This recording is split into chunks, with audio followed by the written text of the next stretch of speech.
John Lee has a Dharma talk where he compares life to taking a boat across an ocean.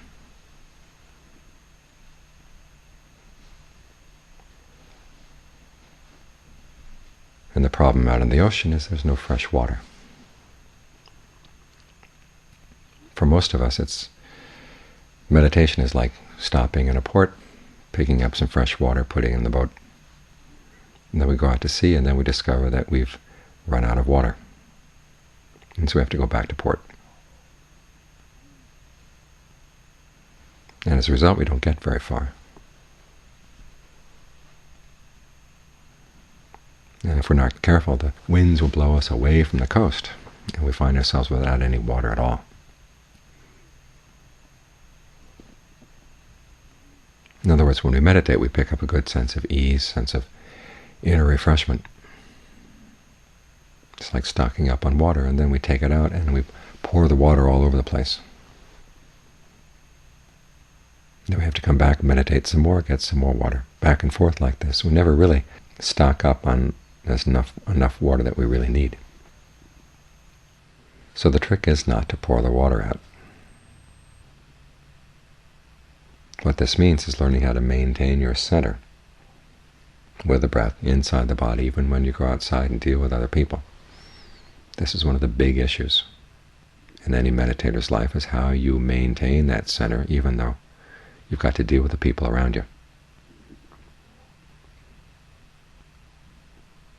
And John Lee has another passage where he compares the meditator's mind to starting out with concentration, you make the mind one, and then you turn it into zero.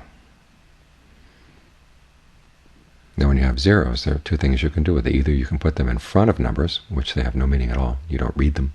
They don't count. Or you put them after other numbers, in which case 1 turns into 10, and then 100, then 1,000, 10,000. If the zero gets put after, you always suddenly find yourself with lots of issues. But if the zero gets put first, no matter how many zeros you have, they don't add anything, any burden to the mind at all.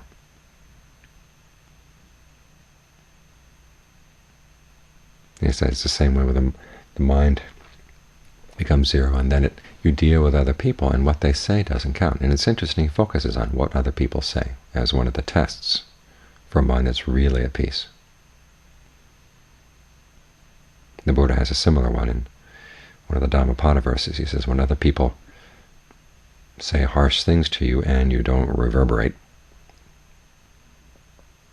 like a cracked gong, he said that's a good test that you've attained true peace of mind. It might seem strange. And why is it that the test is what other people say, or how you react to what other people say? Well, the mind is very sensitive to this issue. And we learn very early in our lives that our happiness is going to depend on how other people treat us. And as children, we're surrounded by people who are a lot more powerful than we are, so there's always a sense of fear built into our relationships to the people around us.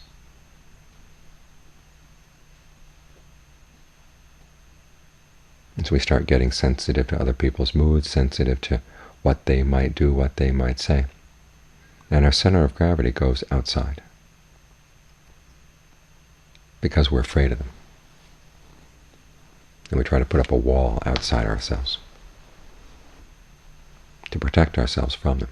What happens is that our sort of psychic center of gravity gets moved outside the body. And if you've ever taken any martial arts classes, you know if your center of gravity is outside your body, you're in bad shape. You're in a weak position.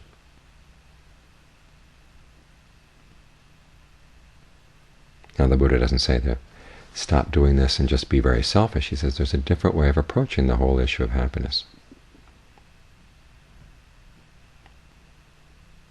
In other words, you find a source for happiness that doesn't take anything away from anyone else, so you don't have to be afraid of other people. And when you're not afraid of them, you find that you should actually be more compassionate to them. So developing this center inside and maintaining it is not a selfish thing. It's not teaching you to be insensitive. It's just saying put yourself in a stronger position. then trust that you're stronger, but not trying to go outside and fix up people's moods and all the other things that we think we can do with other people when we're talking to them. If you can stay inside and have a sense of confidence that you're strong inside, because after all, your source of happiness lies inside. And because it's not taking anything away from anyone else, you don't have to be afraid of them.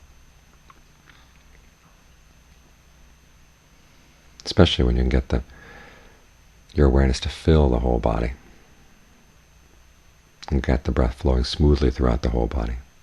This smooth flow of energy builds up a kind of force field.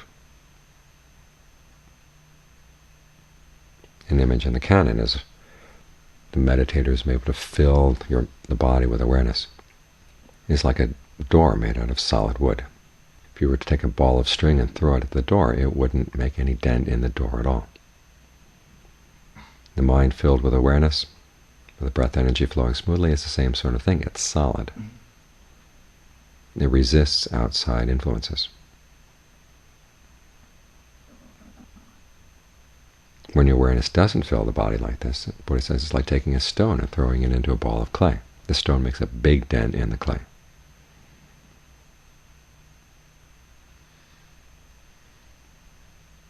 In other words, you're in a weak position, and you intuitively know you're in a weak position, so you scramble around and try to build up all sorts of defenses, and so much energy gets spent in the defenses, and the energy is outside the body, so it knocks you off balance. And you use up the water of your meditation, use up the refreshment of your meditation very quickly this way.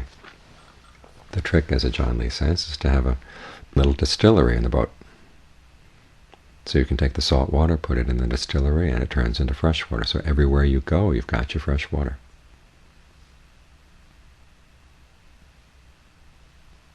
In other words, no matter where you go, you're right here, centered in the body, your awareness filling the body, and you're not leaving the body unprotected. And you're not using up all your energy for those false outside defenses. You're creating a sense of energy here in the body and a sense of refreshment, and it's protecting you as well. This way you can travel around the world, because there's salt water everywhere. And if you've got the skill, you can turn it into fresh water, as much fresh water as you want.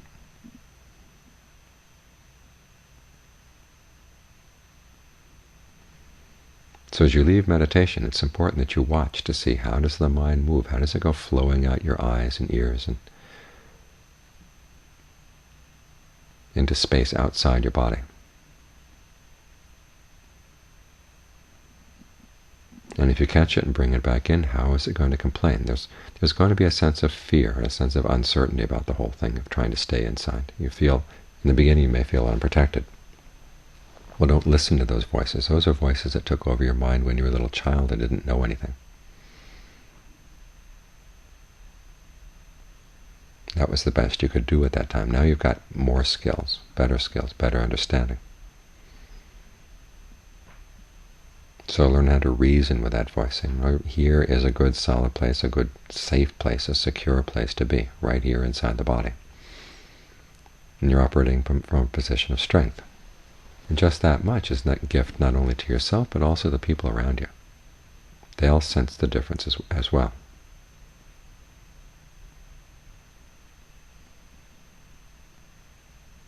And makes your interaction a lot easier. So learn to have some trust for the sense of being inside the body. The awareness that fills the body, the breath energy that fills the body, it can protect you in a lot of ways. And it can provide the nourishment and the refreshment you need at all times.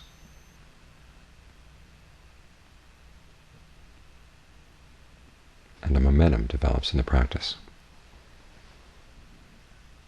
You keep on creating all the water you need. When you have more than enough, you can share it with the people around you.